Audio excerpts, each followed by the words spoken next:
putting the critical aspects aside, just as a genuine fan of awesome anime and of Tokyo Ghoul in general, this episode was fucking amazing. I loved the living fuck out of this episode. It had me excited. It had me into it. It had me immersed into what was going on beyond belief. And I just honestly felt like this episode was amazing. I loved every single bit of it, everything about it. It was just, this episode kicked fucking ass. Like, one of the things that Rude all along has been doing right, especially, is the very small things like the music and the voice acting. Like, the music, almost every score gets me hype or gets me into the emotion or makes me feel something. So the music is very powerful in this series.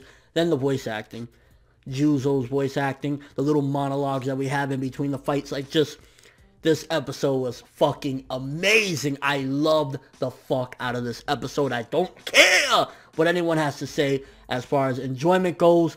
It was 10 out of 10. Now, for starters, getting some of the aspects and the changes that they took with Tokyo Ghoul opposed to the manga. When we have the Juzo versus Eto scene, him seeing what happened to Shinohara, it was a bit different from what happened in the manga. And I won't say what happened in the manga just because go read the manga. It's fucking amazing. You'll see the difference for yourself. But Juzo's development right then and there, thinking back, and I wish we would have had a little more time to see him and Shinohara interact and all the things that Shinohara taught him and did for him or whatever to get him to this particular point. But just his reaction to what happened to Shinohara, the tears, the screaming, for a motherfucker that was like, death? Who gives a fuck about death? Who cares? Talking about it like that, to go this change, it was insane, and it really just brought the character to life. I think one of the things about Juzo that the anime does that just really gets me excited is the voice acting, because Juzo has this really high-pitched voice, and it just really adds to the character because the character's so bubbly, so lively, and then when you put him in a dramatic situation like that,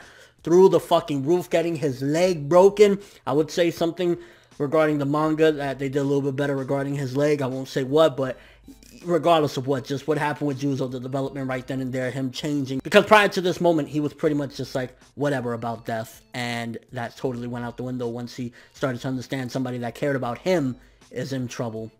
And it was amazing. Then we get the intro to Arima coming in against Eto, and Arima for the motherfucking win. Those action sequences, which is hype as fuck, the way they did them. Just Arima coming in and showing this boss-like status. And Arima is supposedly, you know, a normal human being, but the way he fucking handles, like, how does one motherfucker handle the one-eyed owl by himself?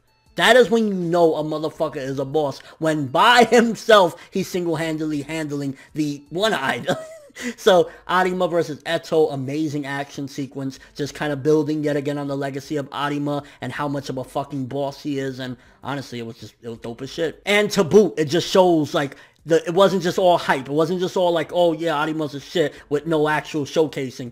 He took the fucking one-eyed's arm. He took Eto's arm. Although, if you notice, I guess there's a difference between when Eto is in that crazy state and just in her normal state, because she seemingly had both her arms back when she went back into her regular state. So that's kind of interesting to look at what's the change or whatever. I don't know if that's an entirely different body, if that's not an actual body.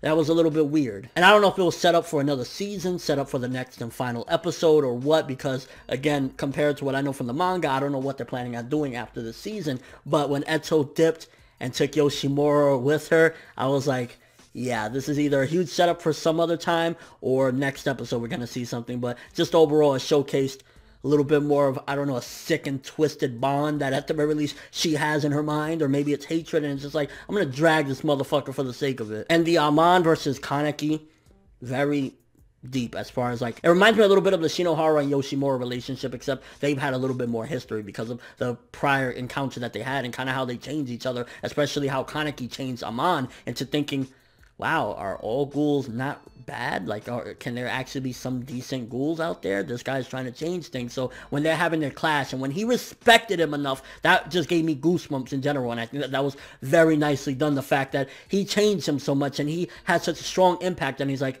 my name is Amon, and if we were under different circumstances, we might have been friends, but it has to go down this way. And it was kind of making me wonder. I honestly think when they were fighting, Kaneki was trying to defeat him, but the inner ghoul side of him was trying to kill him. So Kaneki was having internal struggles with trying to stop himself from killing Amon, and at the same time trying to, you know, defeat Amon. So lot on his plate. But Amon single-handedly lost that one. Yeah. Okay, terrible joke. I don't give a fuck. That shit had to go. To be honest with you, in the manga, I was more so screaming at him, "You're a pussy," than in the anime, and I'm referring to Takizawa when he was going up against, was it Taratara or Noro, or I think both of them. I think first it was Taratara, and he was crying there, whatever. The anime actually made me feel a little bit more bad for him. I don't know, it's just from what he was writing, the letter and everything, and then in this one, just to feel his voice actor and everything just kind of really put me into the, where I was like, okay, I kind of feel bad for him. I understand what the fuck he's going through. In the manga, I was like, you're a pussy. You're a fucking piece of shit. But he's all alone there, and he has these two motherfuckers. Well, one, but then the other motherfucker, and it's like,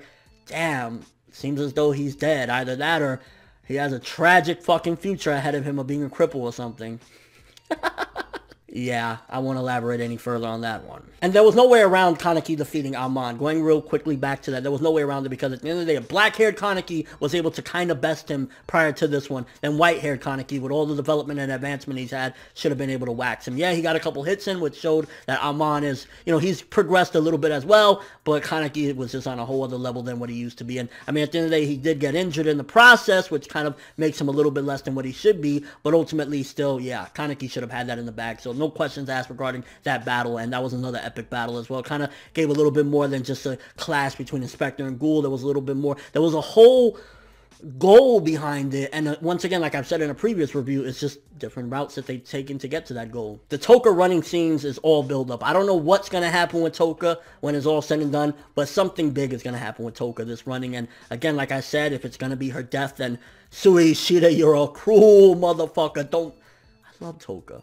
I love Toka. Don't do it, bro. Please. Is it just me or Hide? I know he's supposed to have some sort of relevance to like Kaneki and everything, but honestly, when I see him, he is literally the word irrelevant walking on screen. Because every time I see him, it's just like, okay, he's Kaneki's friend, but he just didn't have the impact that he should have had in order to play this vital role that they're trying to build him up into. And well, at the end of the episode, or not the end of the episode, but towards the end of the episode, whatever, where he's there with Kaneki and Teiku, it's going a different route than the manga, so maybe they could play it off a little bit better, or I don't know, they'll play it off a little bit better than what happened in the manga, but I will say that maybe it could be a little bit more interesting, maybe it could make a little more sense with Hide's character, what it's been built up until this point. But yeah, Hide, I'm not fond of the character, and I don't see what he's going to be able to do, because again, it's a little bit different than what's happened in the manga, so just gotta wait and see what Mr. Irrelevant has to say. And then last but not least, hi Dad! Fucking love that ending, honestly, this episode. As a fan, as a critic as well, I would honestly say 9.5 out of 10. I think the art was really one of the only things that was stopping it. The art kind of wasn't at the level I think it should have been, but aside from that, fan put it into effect, because my reviews is not only the critical aspects of it, but as a fan as well. I love the living fuck out of this episode. Favorite episode of Tokyo Ghoul Route A, and just an amazing episode overall. Beautiful. But let me know what you guys thought of this episode, everything that I talked about. What did you think about it? The fights, the battles, the actions. Did you feel it was just the best episode of Tokyo Ghoul Route A? And what do you think is going to happen with Hide and Kaneki? Takizawa, completely dead. What's going on with that? One-eyed. So much shit happened in this episode. So much to talk about. Arima, how do you feel about that? Amon, is he dead or alive? Because his arm was the only thing left there. So, what the fuck? Like, insanity. And your world thoughts of the episode. But that's all I have for this review. Thanks for watching. Hope you enjoyed. If you liked anything I had to say or enjoyed the video, drop me a like. I'd greatly appreciate it. And if you haven't subscribed, if you could do so as well, that'd be amazing. I'm ForneverWorld, and as always, people, have an awesome day.